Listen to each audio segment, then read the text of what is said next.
मिल नहीं सकते। 2 दिन बाद या 3 दिन बाद हमारी मुलाकात होती है तो उनके हाथों में हथकड़ियाँ होती हैं और वो मुझे ऐसे ऐसे करते हैं और वो हंसते हैं और अक्सर हमारी बात होती है तो मैं उनको कहती हूँ कि मुझे आपसे बहुत मोहब्बत है, आई लव यू, तो आगे से कहते हैं आई लव यू टू, और हम चुप हो जाते हैं। और फिर 3 दिन बाद हमारी मुलाकात नहीं होती, हमें बंद कर दिया जाता है और कि हमारे घर के बाहर आके तमाशा लगाया था कि मिलो मिलो मिलो मिलो मिलो। मिलना क्यों चाहता था और किस तरह का मिलना था? उसकी नीयत ख़राब थी ना, जो उसने मुझे परेशान किया हुआ था 5 डेज़। और ये ग्रीन बाल आपने कभी किसी लड़की को देखे हैं पाकिस्तान में किए हुए? बहुत कम देखे हैं। और ये सारे खर्चे मेरे हस्बैंड ने उठाए थे, सारे डाल मेरे हस्बैंड ने और मेरी सास ने मेरे उठाए, मेरे सामने रख दिया। इसको आपके घर की सारी रूटीन का पता था कि आपकी बच्ची किस एकेडमी में जाती है, किस टाइम जाती है, आपका शौहर क्या करता है, आप क्या करती हैं, ये सारी चीज़ें उस एक अनजान शख्स को कैसे पता चलती हैं? आपने बताया था या? और उसको रिसीव में उसने मुझे कहा कि मैडम जी मुझे आपके साथ इश्क हो गया। और मैंने उससे कहा कि खोती के बच्चे, तुझे पता है मेरी 3 बच्चे हैं। और इस बात को मैंने बहुत नॉर्मल, सर मैं कई इंटरव्यूज़ में बता चुकी हूँ, बस कर दें इस बात को। करना क्या चाहता था? डकैती करना चाहता उसने था? दोनों आपको फिजिकली यूज़ करना चाहता था? करना क्या चाहता था सर? अस्सलाम वालेकुम नाज़रीन, आपका मेज़बान मुजाहिद ने अब आपकी खिदमत में हाजिर और आप देख रहे हैं एमएन पॉइंट। नाज़रीन वंस अगेन मेरे साथ आमना मौजूद है। Delivery boy case social media पर बड़ा वायरल है। डिलीवरी बॉय रईस के घर वालों ने आमना पर बहुत सारे इल्ज़ामात लगाए हैं और सोशल मीडिया पर लोग तरह तरह की बातें कर रहे हैं कि आमना को उसके साथ चक्कर था और डिलीवरी बॉय की वो जो माँ है, भाई हैं, बाप हैं, घर वाले ये इल्ज़ाम लगा रहे हैं कि ये उससे पैसे खाती रही है, उसके साथ इसका गलत रिलेशन था और चंद महीने बाद उसकी शादी थी और इस शादी से पहले वो शख्स इसके साथ गलत रिलेशन में था, तो आखिर क्यों था और बाकी जो सारा मामला है, बहुत सारे सवालात जो कि अभी सोशल मीडिया पर गर्दिश कर रहे हैं, उन सारे सवालों के जवाब आमना से लेंगे। अस्सलाम वालेकुम। वालेकुम सलाम। आमना कैसी हैं? खैरियत से? अल्लाह का शुक्र, अल्लाह ने जिस हाल में भी रखा।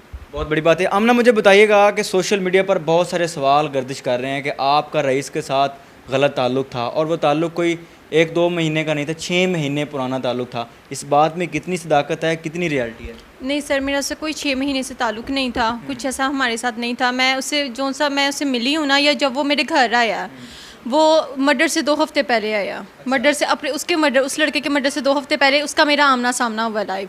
और उसने मुझे कब देखा, कहाँ पे देखा, कब वो मेरे घर पार्सल देने आया, ऐसे काफ़ी सवालात पूछे क्या, या वो कब आता रहा, इस बारे में मुझे बिल्कुल इल्म नहीं है और मैं उसकी शक्ल नहीं पहचानती थी। लेकिन वो जब मेरे घर आया तो मैंने उससे तब भी पूछा कि आप कौन हो, तो उसने कहा कि मैं वही हूँ जिसको मैडम जी आप भाव नहीं डालती, जिसके कॉल रिसीव नहीं करती, जिसका आप जवाब देना पसंद नहीं करती। अच्छा, उसके घर वाले, उसकी माँ ख़ास तौर पर यह कह रही है कि उस पार्सल सप्लाई करने वाला जो डिलीवरी बॉय है उससे आप शॉपिंग करती रही हैं, पैसे खाती रही हैं, कपड़े लेती रही हैं, तो कितने कपड़े लिए हैं, कितने पैसे खाए हैं आपने उससे, कितने मोबाइल फ़ोन लिए हैं? मेरे ख्याल में वो इमरान खान का बेटा था या वो कोई मतलब ऑनर था, किसी ट्रैवल एजेंसी का ऑनर था मेरे ख्याल में। वो एक डिलीवरी बॉय था सर, एक डिलीवरी बॉय था।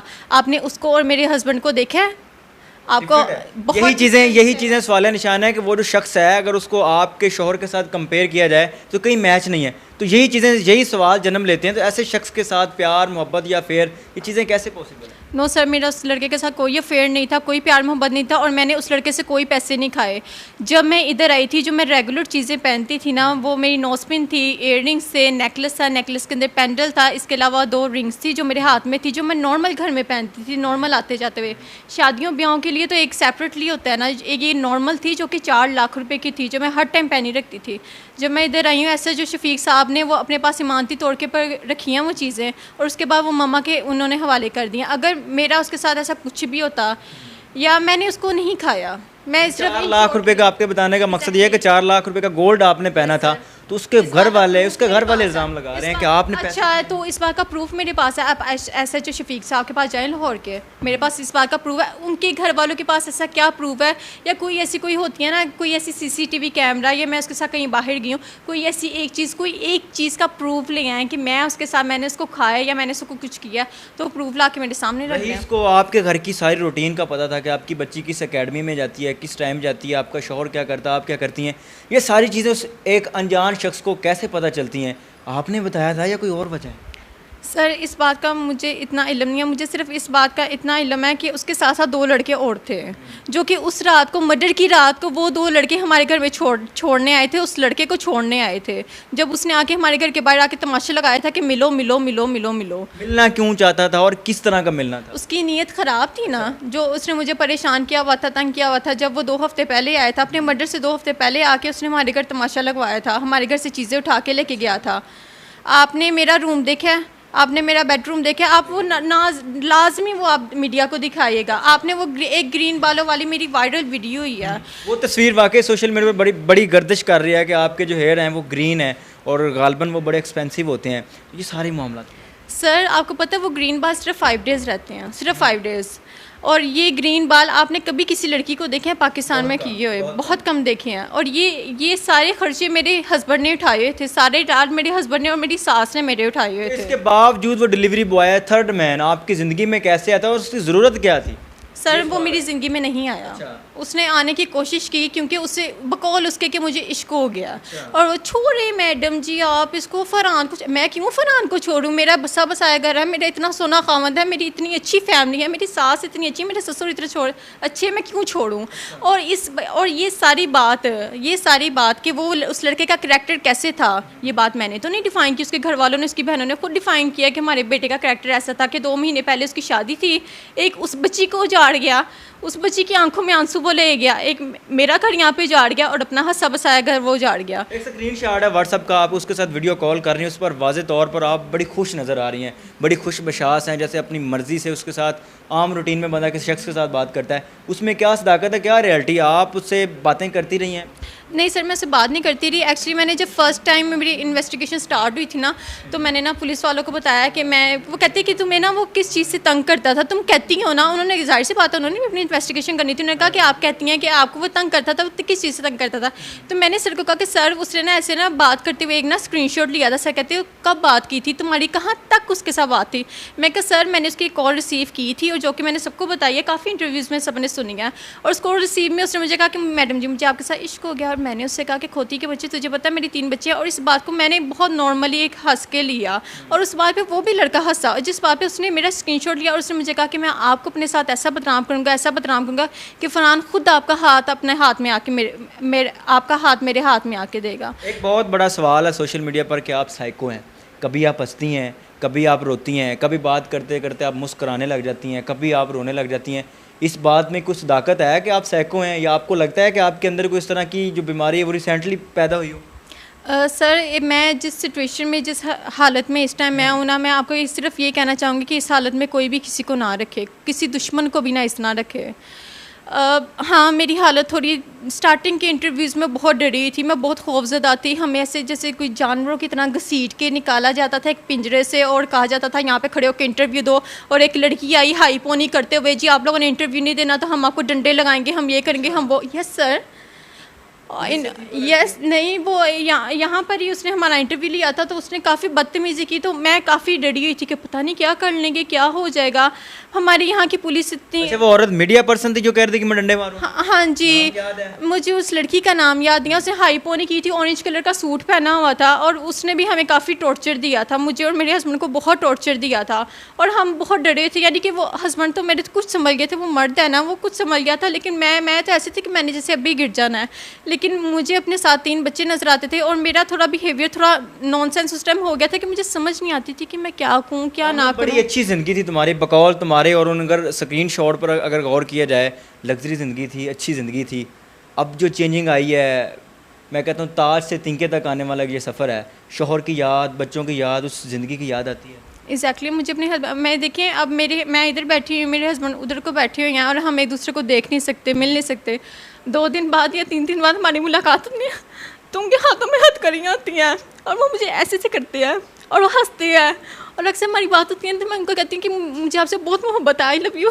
तो आगे कहते हैं आई लव यू टू, और हम चुप हो जाते हैं। और फिर 3 दिन बाद हमारी मुलाकात नहीं होती, हमें बंद कर दिया जाता है। और हाँ मुझे बच्चों की याद आती है, ये बात नहीं है कि मुझे बच्चों की याद नहीं आती, लेकिन मैं कोशिश करती हूँ कि मैं उनको याद ना करूँ। मेरे बच्चे जहाँ पर हैं, ताई के पास हैं, नानी के पास हैं, दादी के पास है, जिनके पास भी हैं, मुझे पता है कि उन्होंने हाथों में उठा के रखा होगा। हम एक ख़ानदान वाले हैं, हम एक फैमिली वाले हैं। और आज भी मेरी सास का बिहेवियर, मेरे ससुर का बिहेवियर बिल्कुल सेम वैसे ही है मेरे साथ। उन्होंने कभी नहीं उठ के कहा कि लड़की तुम्हारी वजह से, तुम्हारी इस बेवकूफ़ी की वजह से आज मेरा बेटा फ़रहान इस जगह पर है, वरना फ़रहान की तो कोई दुश्मनी नहीं थी, दुश्मनी तो तुम्हारी थ्रू हुई। तो आज तक मुझे किसी ने उठ के नहीं कहा। ये इस बात की गवाह पुलिस वाले भी हैं। और आज भी मैं जब मेरी सास मुझसे मिलके जाती है ना, तो मुझे ऐसे ऐसे मुस्कुरा के जाती हैं और उनके चेहरे पे मुस्कुराहट होती है। मैं इस बात को जानती हूँ कि उनके चेहरे पे मुस्कुराहट होती है, लेकिन वो जाने के बाद बहुत रोती हैं। इस बात का मुझे बखूबी इल्म है।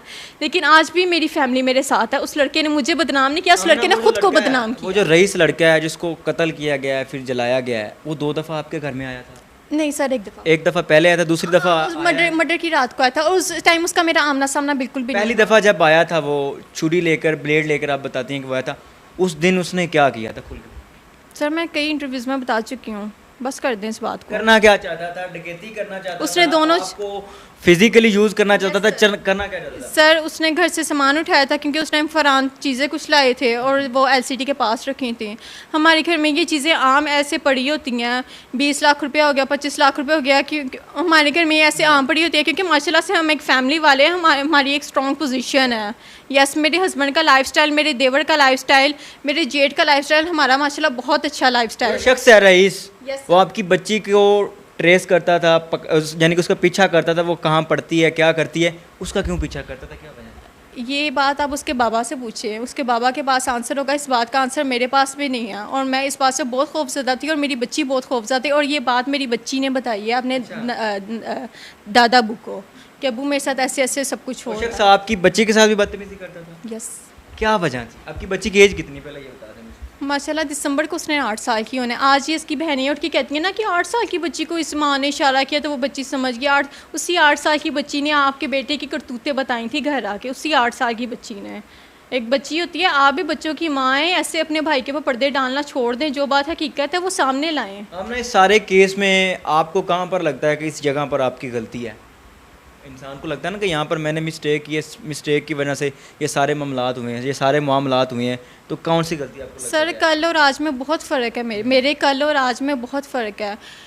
शायद मैं कुछ हिम्मत करके पुलिस में उसकी कंप्लेन करवा देती। मैंने सुना पुलिस वाले बहुत गंदे होते हैं बचपन से लेके अब तक, लेकिन ऐसा कुछ भी नहीं है। शायद मैं उसकी कंप्लेन करवा देती, ना अपने हस्बैंड से बात करती, कम अज़ कम अपनी सास से या अपनी देवरानी से। मेरी देवरानी का बिहेवियर बहुत अच्छा है, वो बहुत समझदार है, हालांकि वो मतलब देवरानी है, छोटी है, लेकिन वो मुझसे ज़्यादा समझदार है। शायद मैं उससे बात शेयर कर पाती, लेकिन मुझे ये था कि अगर मैं बात शेयर कर पाऊँगी तो मैं बदनाम हो जाऊँगी, जो कि मुझे उस टाइम फ़ील हुआ।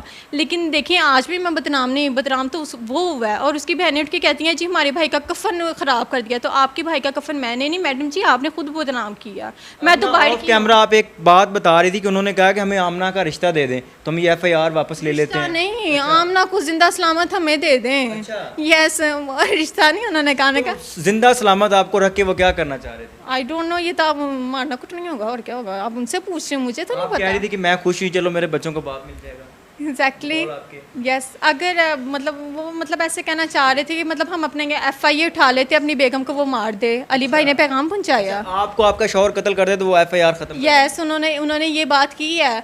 तो हमना लास्ट जो लड़कियां जो लड़के देख रहे हैं, बहुत सारी नौजवान नस्ल को ये आपका पैगाम जाएगा कि मोहब्बत करते हैं, सोशल मीडिया पर ब्लैकमेल हो जाते हैं, एक दूसरे के लिए दिल हार बैठते हैं, अपने घर ख़राब कर बैठते हैं, उनके लिए क्या कहेंगे? मैं उनके लिए यही कहूँगी कि सिर्फ अक्ल से काम ले, और जो कुछ सब कुछ आपकी फैमिली, आपके माँ बाप, आपके सास ससुर, आपके खामद आपके बारे में सोच सकते हैं ना, ये बाहर वाले जितने मर्जी आपको गंदा कर लें, ये आपके बिल्कुल सके नहीं होते, आपके बारे में बिल्कुल भी कुछ अच्छा नहीं सोच सकते। जो फैमिली आपके लिए होती है ना, जो फैमिली आपके लिए होती है, वो बाहर वाला कुछ भी नहीं होता। क्या नाज़रीन, ये दास्तान है एक सोशल मीडिया पर बड़ा वायरल ये किस्सा और पाकिस्तान की तारीख का एक मैं कहता हूँ ये वायरल हिस्सा है, केस है। इस केस में आमना की जो गलती है वो ये है कि आमना ने इन बातों को दबाया, इन बातों को बताने से शर्माती रही, अपने शोहर से शेयर कर लेती, अपनी सास से शेयर कर लेती, अपने घर में किसी से ये बात अगर शेयर कर लेती तो आज आमना यहाँ पर ना बैठी होती। आज आमना की जगह शायद वो शख्स होता है जो कि कब्र में चला गया, जिसको कि मौत की नींद सुला दिया गया है, शायद वो शख्स यहाँ पर होता अगर वो शायद गिल्टी था। इस सारे केस में आमना की ये गलती है कि आमना ने ये बातें छुपाई। इस वीडियो का मकसद ये नहीं कि आमना को वायरल करना, जलील करना या आपके सामने पेश करना, मकसद ये है कि आप तक एक अवेयरनेस मैसेज पहुँचाएं जो कि लड़के मोहब्बत करते हैं, जो लड़कियाँ मोहब्बत करती हैं, उस मोहब्बत के बाद अपना दिल हार बैठते हैं, फिर वो मोहब्बत उन पर हैपर होती है, उन पर हैवी हो जाती है, उस मोहब्बत में आ गए या तो फिर अपनी जान देते हैं या फिर वो किसी का नुकसान करते हैं, जान लेते हैं और उसके बाद थाने में बैठ जाते हैं, अपनी भी ज़िंदगी बर्बाद, घर वालों की ज़िंदगी भी बर्बाद। और वो जो मरता है वो तो आखिर अपने हकीकी मालिक से जाके इंसान ने मिलने होता है, वो तो इस दुनिया फ़ानी से कूच कर जाता है, लेकिन पीछे बहुत सारी कहानियाँ छोड़ जाते हैं। मेरी आपसे गुजारिश है कि इस वीडियो को ज़्यादा से ज़्यादा शेयर कीजिएगा ताकि देखने वाले और लड़कियाँ लड़के इस कहानी से सीखें। देखते रहिए एमएन पॉइंट। अल्लाह निगहबान।